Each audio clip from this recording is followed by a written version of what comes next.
और सुनसान रात थी। घर के अंदर अंधेरा था, न चूल्हा जला था, न खाने की कोई महक। छोटे छोटे बच्चे भूख से तड़पते हुए मां की गोद में सिसक रहे थे। उनके मासूम होंठ सूख चुके थे और आंखों से आंसू बह रहे थे। हजरत फातिमा रजी अल्लाह ताला अन्हा उनके सर पर हाथ फेर रही थी। खुद की हालत भी कमजोरी और भूख से कांप रही थी, मगर आंखों में सब्र का नूर झलक रहा था। उन्होंने बच्चों से कहा, मेरे लाल, सब्र करो, ये भूख अल्लाह की तरफ से एक इम्तिहान है। अगर हमने सब्र किया तो अल्लाह हमें जन्नत की नेमतें देगा जहां कभी भूख नहीं होगी।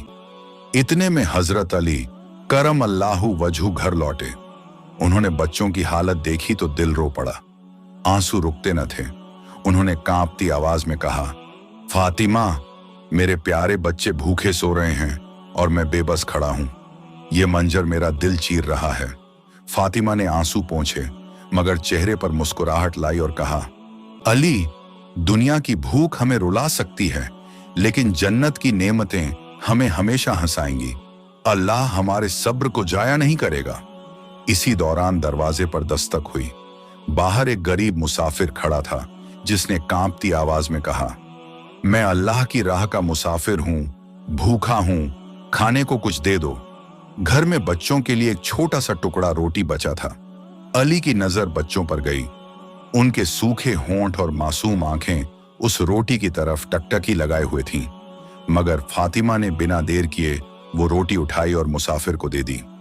बच्चों ने मासूमियत से रोटी जाते हुए देखा और उनकी आंखें छलक उठीं।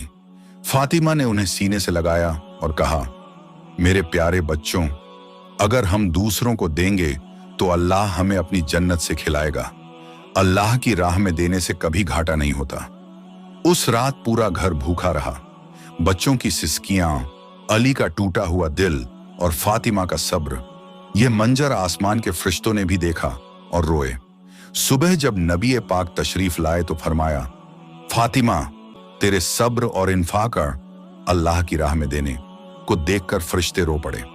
जिब्रील अमीन अभी अभी जन्नत से तेरे लिए सलाम और खुशखबरी लाए हैं कि अल्लाह ने तेरे लिए जन्नत में सोने के महल और ऐसी नेमतें तैयार कर दी हैं जो न किसी आंख ने देखी, न किसी कान ने सुनी। ये सुनते ही हजरत अली और फातिमा की आंखों से दर्द और खुशी के मिले जुले आंसू बह निकले। पूरा